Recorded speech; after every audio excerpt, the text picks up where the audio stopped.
16 বছর হলো, মাত্র যৌবনে পা রাখলাম।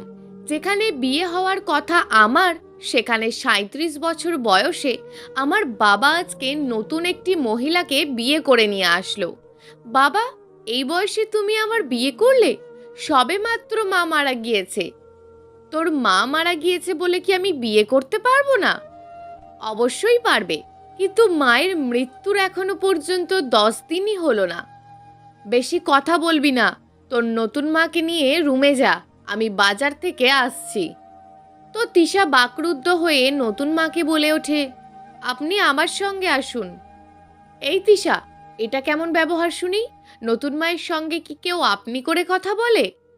আসলে বাবা, আমার অভ্যাস নেই তো, তাই পরবর্তীতে আর সমস্যা হবে না। কথাটা মাথায় থাকে যেন। ঠিক আছে। এরপরে তৃষা নতুন মাকে নিয়ে রুমে আসে। রুমে আসা মাত্রই তৃষার নতুন মা বলে ওঠে, শোন, আমার কথা মতো চলবি, না হলে তোর কপালে বিপদ আছে কিন্তু। নতুন মায়ের মুখে কথাটি শুনে তৃষা আশ্চর্য হয়। আশ্চর্য? আপনি আমার সঙ্গে এইভাবে কথা বলছেন কেন জানতে পারি? তো তোর সঙ্গে কেমন করে কথা বলবো শুনি? ভদ্রভাবে কথা বলুন। চুপ কর, না হলে এক থাপ্পড়ে দাঁত ফেলাইয়া দেব, বেয়াদব মেয়ে কোথাকার। আমি কখন আপনার সঙ্গে বেয়াদপি করলাম? আপনিই তো আমার সঙ্গে বেয়াদপি করলেন। তিশার মুখে কথাটি শেষ হতে না হতেই নতুন মা তার গালে কষে একটি থাপ্পড় দেয়। এই, তোর সাহস কিভাবে হয় আমার মুখে মুখে তর্ক করার? থাপ্পড়টি খাওয়ার সঙ্গে সঙ্গে তিশা উপলব্ধি করে তার ঠোঁট থেকে রক্ত পড়ছে। আপনি আমার বাবার বিয়ে করা স্ত্রী না হলে এতক্ষণে পাল্টা জবাব দিতাম। তোর বাবা আগে আসুক বাজার থেকে। বাবা এসে কি করবে শুনি? আমার বাবা ভালো করেই জানে আমি কেমন।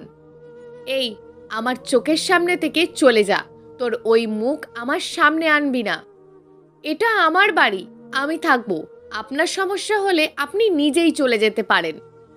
এইভাবে ঝগড়া করতে করতে তিশার বাবা একসময় বাজার থেকে বাসায় চলে আসে। এসে দেখে বেশ ঝগড়া লেগেছে। এই, তোমাদের কি হলো শুনি? ঝগড়া করছো কেন? বাবা, কাকে বিয়ে করে আনছো তুমি, যার ব্যবহার এতটাই খারাপ যা বলার মতন না? এই, আমি তোমার সংসার করব না। আমাকে যেখান থেকে নিয়ে আসছো আবার সেখানেই রেখে আসো। আরে বাবা, কি হয়েছে কেউ বলবে আমাকে? তুমি বাজারে যাওয়ার সঙ্গে সঙ্গে তোমার মেয়ে আমাকে এই বাড়ি থেকে বের করে দিচ্ছিল। বলছে তোর জায়গা এখানে হবে না, যেখান থেকে এসেছিস সেখানে চলে যা। আমি তোকে কোনোভাবেই মেনে নিতে পারবো না। বাহ, কি সুন্দর মিথ্যে কথা বলে এই মহিলা। ভাবছিলাম শুধুমাত্র ঝগড়া করতেই পারে, কিন্তু এখন দেখছি এর চেয়েও বেশি পারে। এই তিশা, চুপ কর। উনি বর্তমানে তোমার মা হয়, ওনার সঙ্গে ভালোভাবে কথা বলবা। বাবা, তুমি ওই মহিলার কথাই বিশ্বাস করলে? তোমার মা হয় মা, দেখেছো তোমার মেয়ের ব্যবহার।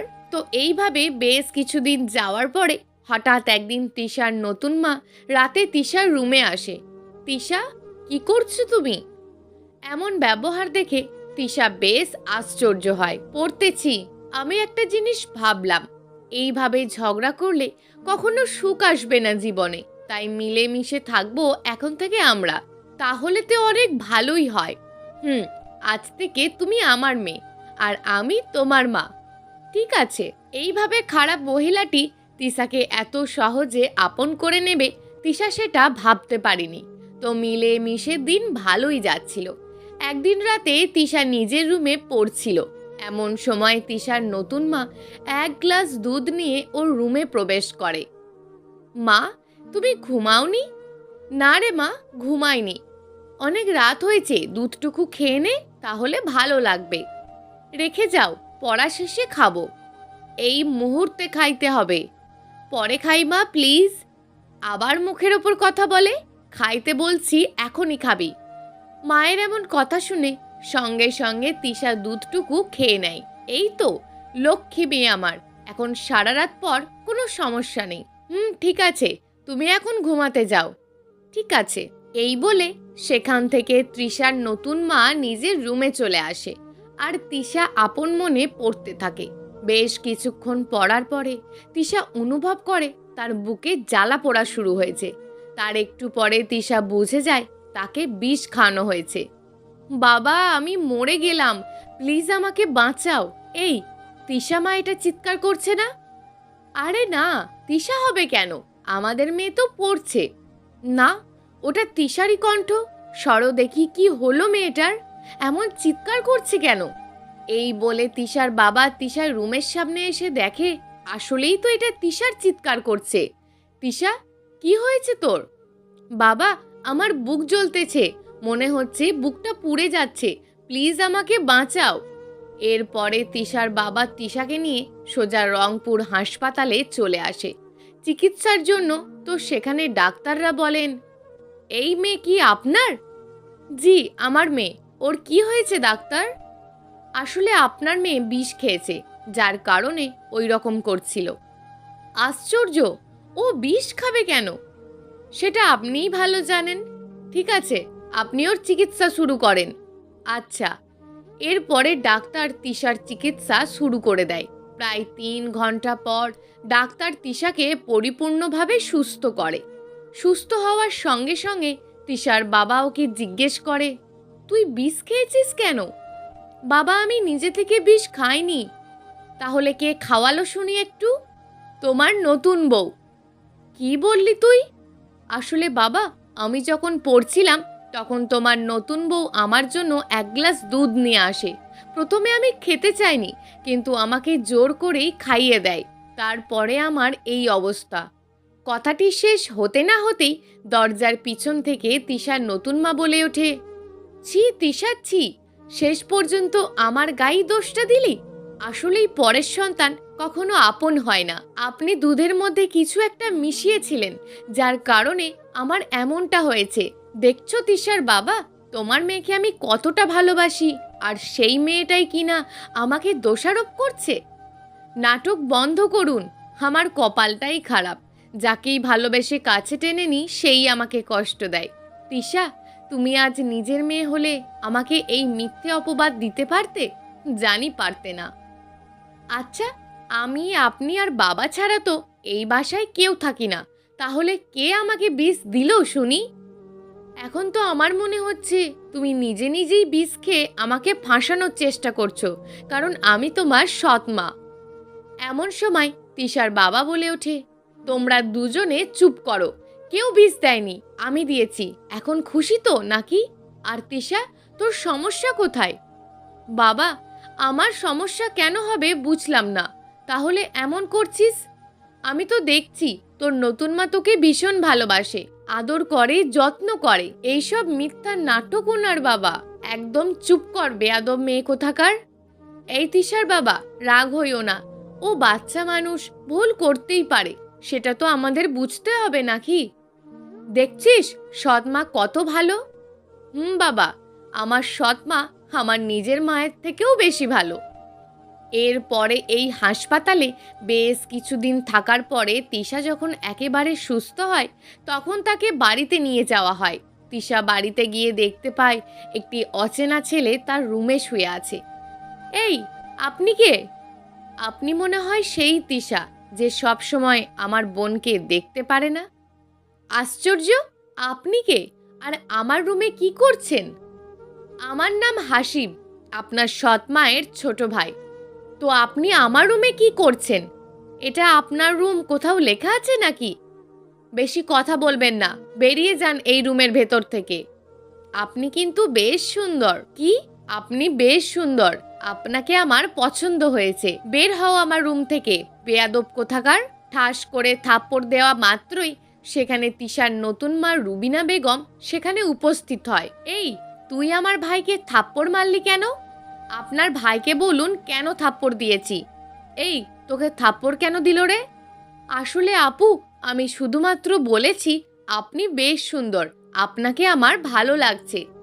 রুবিনা বেগম এই কথাটি শুনেই তিশার চুলের মুঠি ধরে কষে এক থাপ্পড় দেয়। এত বড় সাহস, আমার ভাইকে থাপ্পড় দিস? আমার লাগছে, চুল ছেড়ে দিন বলছি। আর একবার যদি আমার ভাইকে কিছু বলিস এই বাড়ি থেকে তোকে তাড়িয়ে দেব। তোর মা শয়তান হওয়ার কারণেই এত তাড়াতাড়ি মারা গিয়েছে, এখন বুঝলাম। আমার মায়ের নামে একটি বাক্য উচ্চারণ করবেন না বলে দিলাম। কেন, সত্যি কথা বললে খারাপ লাগে নাকি? আপনাকে অনেক বিশ্বাস করেছিলাম, ভাবছিলাম আমার একটা মা মারা গিয়েছে, আরেকটি মা পেয়েছি, কিন্তু এটা জানতাম না আপনি একজন নাটকবাজ মহিলা। তাহলে বুঝে গিয়েছিস আমি কেমন? দয়া করে আপনি আপনার ভাইকে নিয়ে আমার রুম থেকে বেরিয়ে যান। আপু, এই মেয়ে তো দেখি ভীষণ কথা বলে। তোকে কি এমনি এমনি বলছি? চিন্তা করিও না, আমি এই মেয়েকে বাসা থেকে বের করবই। চেষ্টা করে দেখতে পারো তোমরা সবাই মিলে।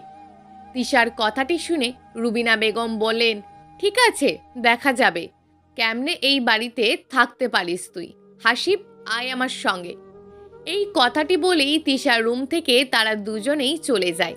আর এদিকে তিশা ভাবতে থাকে, ইস, আজ যদি আমার মা বেঁচে থাকতো তাহলে বুঝতেই পারতাম না এই পৃথিবীটা কতটা কঠিন, যেখানে প্রতিটি ধাপেই আছে পরীক্ষা।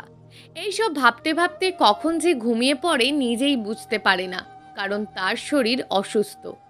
অন্য পাশে রুবিনা বেগম তার ভাই হাসিবকে বলছে, শোন, এই মেয়েকে যে কোনোভাবে আমাদের তাড়িয়ে দিতে হবে। আমি কি করব একটু পরেই বুঝতে পারবে। ঠান্ডা মাথায় সব কিছু করতে হবে। জানিস, তিশার বাবার অনেক সম্পত্তির মালিক, আর এইসব সম্পত্তি আমার হয়ে যাবে। উফ আপু, সৃষ্টিকর্তা যে তোমার কেন ওই সমস্যাটি দিয়েছেন সেটাই তো। আচ্ছা, আমি একটু বাহিরে গেলাম। ঠিক আছে, তাড়াতাড়ি আসিস কিন্তু। ঠিক আছে আপু। এরপরে এইভাবে বেশ ঘন্টা চলে যাওয়ার পরে রাত যখন 1টা বাজে, এমন সময় কেউ একজন তিশার রুমে চুপিসারে ঢুকে যায়।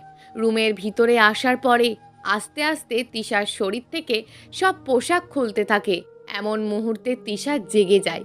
তিশার জেগে যাওয়া দেখে লোকটি তিশার মুখটি চেপে ধরে বলতে থাকে, তিশা, আমি, প্লিজ চিৎকার করিও না। কথাটি শোনার সঙ্গে সঙ্গে তিশাও চুপ হয়ে যায়। ঠিক সেই মুহূর্তে হাসিব দরজাটি খুলে ভিতরে এসে দেখে তিশাকে একটি ছেলে জড়িয়ে ধরে আছে, যাকে দেখা মাত্রই হাসিব চিৎকার করে ওঠে, আপু, দোলা ভাই, আপনারা এসে দেখুন, আপনার মেয়ের বাসায় ছেলে নিয়ে এসেছে। কথাটি শুনেই তিশার সৎ মা রুবিনা বেগম সেখানে চলে আসে। ছি, আমাদের মান সম্মান সব শেষ করে ফেলবে এই মেয়ে। সবার এমন চিৎকারের আওয়াজ শুনে সেখানে তিশার বাবাও চলে আসে। এই, চিৎকার করছো কেন সবাই এত রাতে? চিৎকার কি এমনি করছি? দেখো, তোমার আদরের মেয়ে ছেলে নিয়ে এসেছে বাসায়। কথাটি শোনা মাত্রই তিশার গালে ঠাস করে একটি থাপ্পড় দেয় ওর বাবা। লজ্জা করে না তোর বাসায় ছেলে নিয়ে এসে রাত কাটাস? বিশ্বাস করো বাবা, এইসবের আমি কিচ্ছু জানি না। আমার তো মনে হচ্ছে কেউ আমাকে ফাঁসাচ্ছে। তোমাকে কেউ কেন ফাঁসাতে যাবে শুনি? আচ্ছা, এই ছেলেটা কে তিশা? এর নাম হলো নীল, আমাদের সঙ্গেই পড়াশোনা করে। এই ছেলে, তুমি এখানে কেন এসেছো? আমাকে তো তিশাই ডেকেছে। এই নীল, একদম মিথ্যা কথা বলবে না। আমি তোমাকে কবে ডাকলাম শুনি? আমি মিথ্যা কেন বলবো তিশা? আমরা তো একে অপরকে ভালোবাসি। এই, চুপ একদম, মিথ্যা বলবি না। শোনো তিশার বাবা, যদি মান সম্মান বাঁচাতে চাও তাহলে এই ছেলের সঙ্গে তিশার বিয়ে দিয়ে দাও, কারণ এখনো পর্যন্ত কেউ এইসব জানে না। না, আমি বিয়ে করব না। বিয়ে করবে না তাহলে ছেলে নিয়ে আসলে কেন বাসায় শুনি? আমি আসতে বলিনি ওকে। কি হলো দোলা ভাই, কিছু তো বলবে নাকি? তোমরা বিয়ের ব্যবস্থা করো, আমি কাজী ডাকতেছি। আজ রাতেই ওদের বিয়ে হবে। বাবা, তুমি এমনটা করতে পারো না। একদম চুপ করে থাক। আর কত মান সম্মান নষ্ট করবি আমার শুনি? আমাকে বিশ্বাস করো। অনেক বিশ্বাস করে দেখেছি, আর বিশ্বাস করতে চাই না তোকে। এরপরে আর কি করার, এক পর্যায়ে জোর করে তিশার বিয়ে দিয়ে দেয় নীলের সঙ্গে ওর পরিবারের লোকজন। বিয়ের পর বাসর রাতে তিশা নীলকে জিজ্ঞেস করে, তোর মনের আশা তো পূরণ হয়েছে, এখন সত্যি কাহিনীটা আমাকে খুলে বল। কিসের কাহিনী? আমার সঙ্গে তোকে কে এইসব করতে বলেছে? অন্যদিন বলবো, এই মুহূর্তে বল আমাকে। আমি আড্ডা দিচ্ছিলাম, এমন সময় সেখানে হাসিব গিয়ে জিজ্ঞেস করে, নীল, তোমার সঙ্গে আমার কিছু কথা আছে। তখন আমি বলি, কে আপনি আর আমার সঙ্গে কিসের কথা? তখন ও বলে, তুমি তিশাকে ভালোবাসো তাই না? আমি বললাম, ভালোবাসি। এই কথা শুনে আবারও বলে, আমি তোমাকে একটি কাজ করতে বলবো, যদি করো তাহলে তিশা তোমার চিরকালের জন্য হবে। এরপরে তো দেখলে কি কি ঘটনা ঘটল। নীলের মুখে এই কথাটি শুনে তিশা বুঝে যায় তার সৎ মা রুবিনা বেগম তাকে বাড়ি থেকে বের করার জন্য এসব প্ল্যান করে কাজ করেছে, যেন সব কিছুর দায়িত্ব সে নিতে পারে। কি হলো, কথা বলছো না যে? ঘুমাও। এই কথাটি বলে তিশা ঘুমিয়ে পড়ে।